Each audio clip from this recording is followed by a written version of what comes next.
Here's a great way to start. I don't like to say that I hate someone, but I'm pretty sure I hate Michael Vick. I don't know Michael Vick. And you know what? I don't need to know Michael Vick. He killed and tortured dogs, and he used them for fights so people could bet on the tortured dogs. So that's an awful human being in my mind. I don't know how anyone would say otherwise. There's no reason to get over it. You don't have to do this thing where you say, let it go. The answer there is no. I don't think I will. I don't think you should, but that's up to you. I don't have the desire to forgive the guy publicly. Why bring up Michael Vick? Why say something like that? Well, the reason is I suspect this is going to be a debate that needs to go on fairly often over the next few weeks, and I think it should. Michael Vick has been nominated for the College Football Hall of Fame. And I initially thought, oh, there's no way. But everything that I've read, he'll likely get in. And if he does, that speech of going into the College Football Hall of Fame will be awkward at best, but it will be must-see.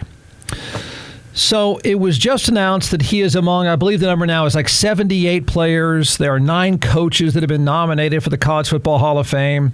They're all on the ballot. I think the decision is made in the next couple of months. And it's his first time to be considered.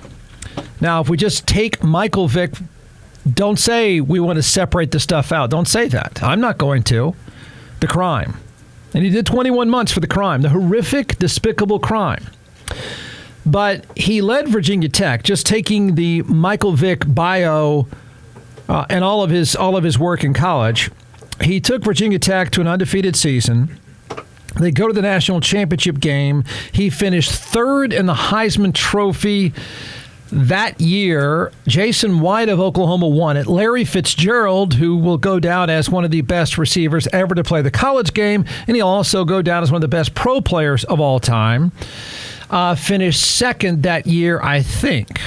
Michael Vick finished third in the Heisman Trophy voting that particular year. He was a redshirt freshman. At the time, he was, I think it's safe to say, the first dual-threat quarterback. I mean, there have been great runners for a long time. There have been great quarterbacks who were runners before him, but nobody was the dual threat of Michael Vick.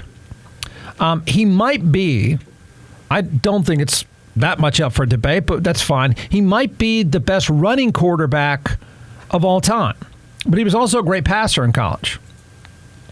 Michael Vick was the best athlete to play the position.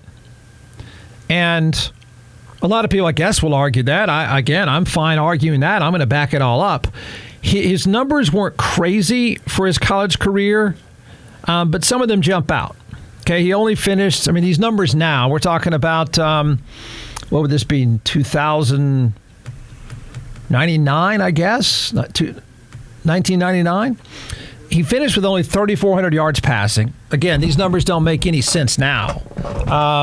He had 1,300 yards rushing. That's only in 2 seasons, though, because he left after his redshirt freshman year. So he was the number 1 pick in the draft of the Atlanta Falcons. That's his college career. Have I mentioned? I'll do it again. I'll try to do it a few times. He was a lousy human being, really bad human being. He'll likely get into the College Football Hall of Fame, most people are now saying. But I doubt. The better conversation, or I guess an additional conversation, will be, I doubt he'll ever get into the NFL Hall of Fame. He's even said multiple times now, and I suspect he's probably going to be asked 100 times now that he has been nominated for the College Football Hall of Fame. He said multiple times he'll never get into the NFL Hall of Fame because of his crime, because of what he did time for. I think not putting him in the NFL Hall of Fame is wrong. I think it's really wrong. He may never even be considered for the NFL Hall of Fame. And I think that's wrong. He was a human train wreck. At the age of 27, with the largest, think about this, at the time, with the largest contract in the NFL, at the time, it was 10 years, $131 million. He This was at that time. I think he was only 27 years old. He kept more than 40 dogs for fighting. He tortured them. He took bets. He pleaded guilty to federal charges of dog fighting, and he served 21 months in prison. He went bankrupt. He lost everything. His lawyers, I remember it at the time, his lawyers were arguing that this is part of his culture, but there was really no defense. He was guilty, and it was awful. The story went on and on and on. No one cared. Everyone hated him. Most people still hate him. The debate at the time was when he would get out of prison, whether anyone would sign him. And Philadelphia did. And I actually think then, I still think now. Oh, by the way, he's a lousy human being. But I thought then, I still think now, it was the right thing to do. He paid his price. They took a chance. There was nothing to gain by keeping this man unemployed. He did everything on and off the field at the time the NFL could have asked. I'm not sure if this whole story were present day. I mean, if this happened right now, I'm not sure he'd get back in the league. But it was if he did get back in the league at that time. But he did everything he could publicly. He said all the right things. He answered. He did his time. He deserves to be in the Hall of Fame. It is like I mentioned, I hate him. I can't stand what he did. I don't know how anyone could ever forget it. He deserves to be in the NFL Hall of Fame.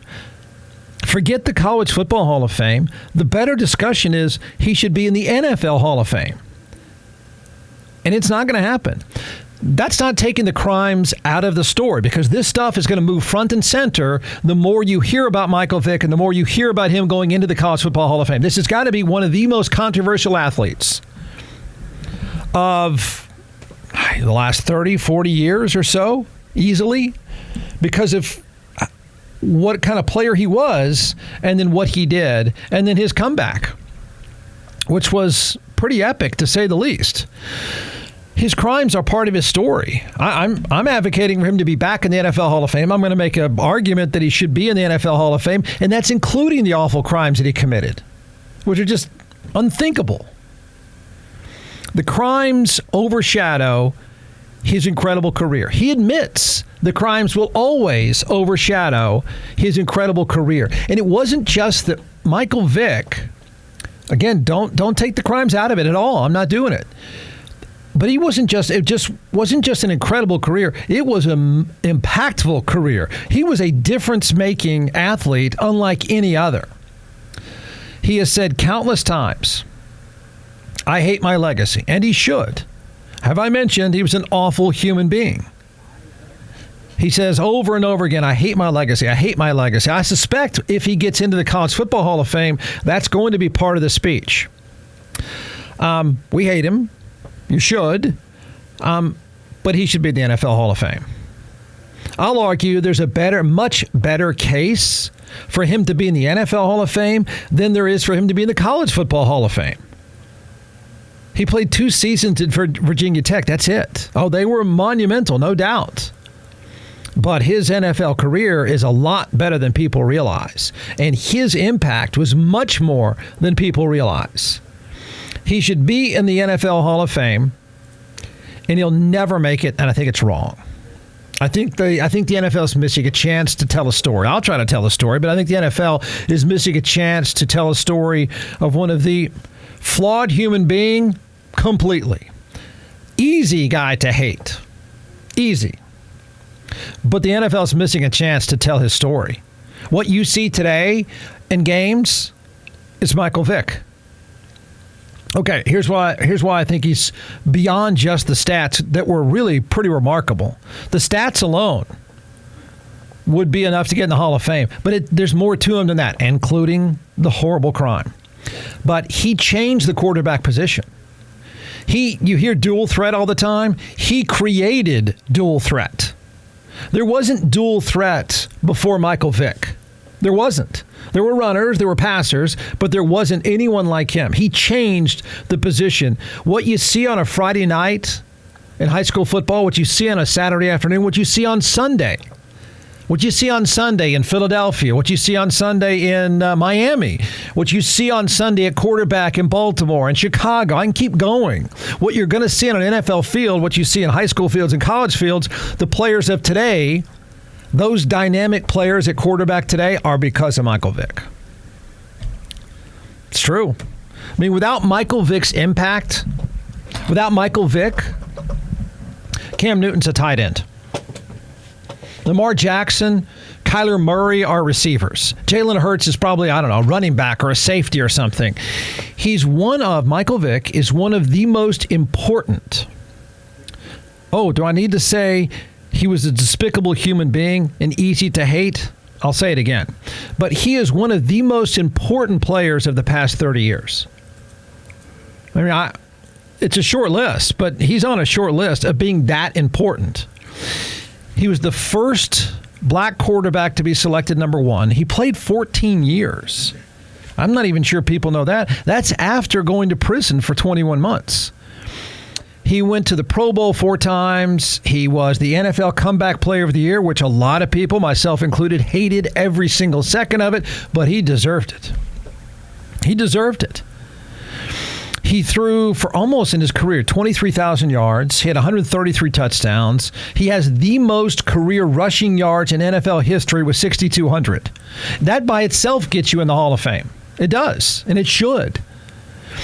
That's a number that I don't think will be passed. I don't think Lamar Jackson, who broke his Michael Vick single-season rushing record with, I think Michael Vick had 1,040 or something like that.